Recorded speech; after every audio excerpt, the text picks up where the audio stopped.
Hey everyone, it's Lexie. So in today's video I'll be sharing with you all the books that I ended up reading in July, in addition to the books that I plan on reading in August. So I feel like July was a bit of a reading month. I did manage to read 3 books, but I wanted to read more, but I was traveling for a conference at the end of the month, and I just don't read a lot when I kind of travel that way, especially for business stuff. So I didn't end up reading as much as I liked, but in August we are going on a family beach vacation, so I feel like I'll have a lot of time to read in addition to just time in the car to read. As opposed to being on the plane, I prefer to watch something. I obsessively watched The Pit, which is amazing, so hence why I didn't get a lot of reading done, but I'm definitely much more excited for the books in August that I will be talking about as opposed to the ones that I will be wrapping up in July. So yeah, without further ado, let's get started. So first up in July, I ended up reading Horse by Geraldine books. This is books that have been on my TBR for over 2 years now. I got this when we were in Montreal when we got engaged a couple years ago, and this book has really intrigued me. So basically the premise of this, it's a dual storyline where we have the present day narrative where someone who studies bones for the Smithsonian gets involved in a project where they're trying to study the bones of this really famous racehorse from the 1800s that kind of just got lost in the basement of the Smithsonian. So she is kind of discovering this horse and she also gets connected to some PhD student who is studying a photo or a painting of this horse, so they get connected that way. And then we get the past storyline of the slave that was the one that trained this horse. And I really enjoyed this book. I gave it a 4 out of 5 stars. I felt like the premise was really interesting, and I think I enjoyed the kind of past storyline a little bit more of the slave that was kind of in charge of this horse and was responsible for his really kind of stellar career. So I did really enjoy that part. It was really interesting and it was heartbreaking at times, and just seeing how certain things come full circle and how he really comes into his own, and just everything that happens there. I did really enjoy. I don't want to spoil too much, but I really enjoyed that. I felt like the present day storyline is where it kind of lost me. There is kind of a forced romance, and then also it kind of takes a complete left turn. I could tell that this was written during the pandemic, with everything that kind of came about with George Floyd and just racism in America, and it kind of was like a curveball. I felt like it really came out of nowhere, and it really took away from the story of this and kind of the premise of this. And also it raises questions about white authors talking about black racism, violence against black people. So that one I felt like really took away from the story, where I didn't really care much for the present day storyline. And yeah, I felt like that kind of twist at the end that happens really I left me very confused. I felt it was very unnecessary, so that's why I kind of dropped down, because I really enjoyed the kind of 1800s storyline. But yeah, so this one was just I really enjoyed it, and then there were things that I really did not, so that's why I gave this one a 4 out of 5 stars. It still was a really interesting read, but just be aware that there is something that I felt was very off from the book. And this book was another kind of disappointment, and it is Under the Same Stars by Libba Bray. I was really excited for this because I, read the Gemma Doyle trilogy when I was in high school. I really love her Diviners series as well, and I've loved all her books that I've read. And this one was her newest one that was kind of a dual, or I guess has 3 different storylines, basically. So the book opens in Germany during World War II, where these 2 friends are kind of part of something bad that's happening. We kind of get a opening to something that happens at the end of their storyline, and then we have a storyline from the 1980s in West Berlin and kind of the Berlin Wall, and then we also have a pandemic storyline of these two teenagers that are reconnecting during the pandemic, and the one girl wants to learn more about her grandmother, and so that's how it kind of ties in with the two kind of present day or past storylines. And I felt like the premise would be super interesting, but this one was just, I really enjoyed the World War II storyline, similar to Horse, where I enjoyed the World War II storyline, but I didn't really care much for the present day ones. I felt like they added in a lot of like teenage stuff. Like obviously this is YA, so I think that's why, but you know, woos of, you know, teenage love and you know, all these things that I felt like really took away from the storyline. I think I was like here for the World War II stuff, and it's like when you compare what, you know, what the girls were going through in World War II compared to like teenage woes, it's like hard to really care for that, in my opinion, and just kind of the teenage love. Like, I know this, I'm not the target audience for this, but it kind of, I had a really hard time connecting. Like I said, the World War II storyline was just so good, but I felt like the other perspectives really took away from the bulk of the story, which is the friendship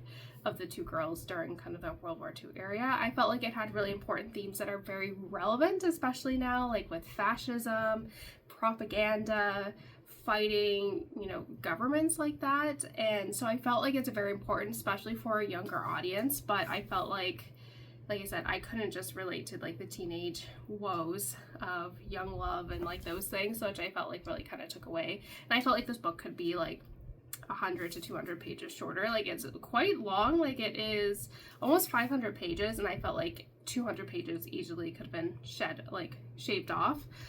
So yeah, this one was just kind of a bit of a miss for me. Like I said, I had really high expectations, but I just wasn't the biggest fan of this one, which I'm pretty sad about. And lastly, we have another disappointing read, and it is The Berry Pickers by Amanda Peters. This was one I was really excited about. It's a Canadian author and someone who also is kind of like has ancestry in kind of First Nations people as well, so I felt like this was, you know, very interesting. But it follows a kind of family in the 1960s where the youngest daughter ends up going missing. They kind of travel from Nova Scotia to, I believe, Maine every summer to pick berries, and when they're there as a family, their youngest daughter goes missing, and this follows the story of the fallout and the impact that this had on the family, but then also of a young girl who is growing up called Norma, and she's kind of discovering about herself and her past. And this one, like I said, I had a very interesting premise and really good writing. I just wasn't a fan of you know, the characters and just the writing of it. I felt like the characters went through so much tragedy without like a purpose. It was just like one thing after another, where it was just like a little bit unrealistic about all the tragedy that happens in these people's lives post that like event in the beginning of the book. So it kind of, like I said, like it was just a little bit like unrealistic, where it was just like, we get it, these people have a very hard life, but it was just one thing after another to the point where it just didn't feel realistic anymore. And I didn't really enjoy the characters. I know that they have gone through this trauma, but I felt like there wasn't really anything to really champion them or really kind of, you know, put yourself in their shoes and really understand what they're going through. Like, they were very, very unlikable, and the plot was hard to follow too, because there would be such large time jumps where sometimes it'd be like decades or years, and so like you didn't have that time to really connect with the characters. It was just because you were just thrown around these characters' lives over the course of the novel, and like I said, there's so much like tragedy thrown in that it was just a little bit unrealistic. Like I said, I gave this a 2 out of 5 stars. Like, I did really enjoy the beginning and ending, and I felt like it was very moving as well with some of the stuff that happens at the end, but everything in between I just didn't enjoy. So like I said, the writing was very good. I thought it really touched on important themes as well, but it was just kind of yeah. Alright, so next let's move on, because like I said, it was kind of a missed month in July, but let's move on to the books that I plan on reading in August, which I'm very excited about, and they're kind of, you can tell they're kind of beachy reads that I've been holding out waiting to read until now, but currently I am reading this chunk of a book, which is Royal Assassin by Robin Hobb. I am about a little bit over a third of the way through this one. This is the second book in the Farseer trilogy, and this follows Fitz, who is kind of the bastard son of the king in waiting, and his story. The first book is very much of a coming of age, where we kind of see him grow from a young boy into a teenager, and this one follows the events of the second one, so I can't really talk too much about this one. I really love this. I really love the characters. Now I get the hype, basically, with this book. It is really, fun to read. There's a lot of characters. There's a lot of, political intrigue. There's so many things that make this series why I see that it is so beloved, and I'm just waiting for something heartbreaking to happen. And this is just a very nice paperback, like a floppy paperback, which I enjoy. I do read these very slow, I think because the chapters are quite long, so this is like it takes me a while to read, but this is what I'm planning on reading in the 9-hour car ride, so it'll keep me entertained. So definitely really enjoying this one so far.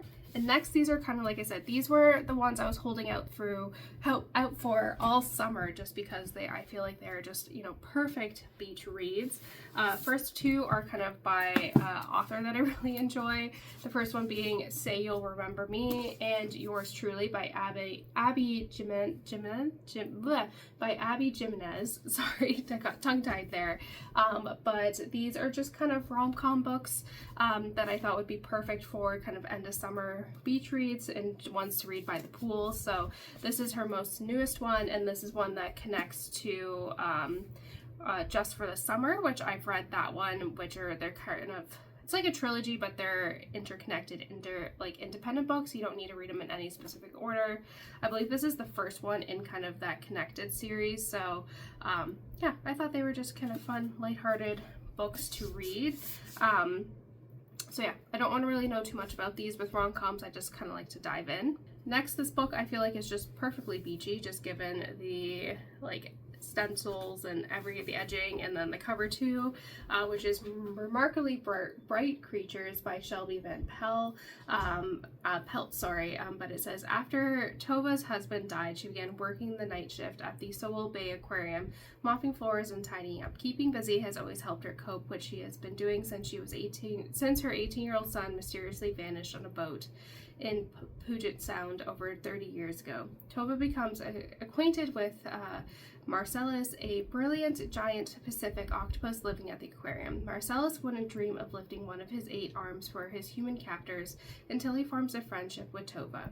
Ever the detective, Marcellus deduces what happens the night Tova's son disappeared, and now Marcellus must use every trick his old invertebrate body can muster to unearth the truth for her before it's too late. This one just seems, I've heard really great things about this. I also think it's going to be a Netflix movie or TV show. So again, like, this is just giving beach vibes, and like I said, been holding out all summer to read this. And lastly, I have a new release that comes out, I think today actually when I'm filming this, which is The Fallen and the Kiss of Dusk by Carissa Broadbent. This is the second book in her, like, I don't even know what this series is, but it's a duology, but they all take place in the same world.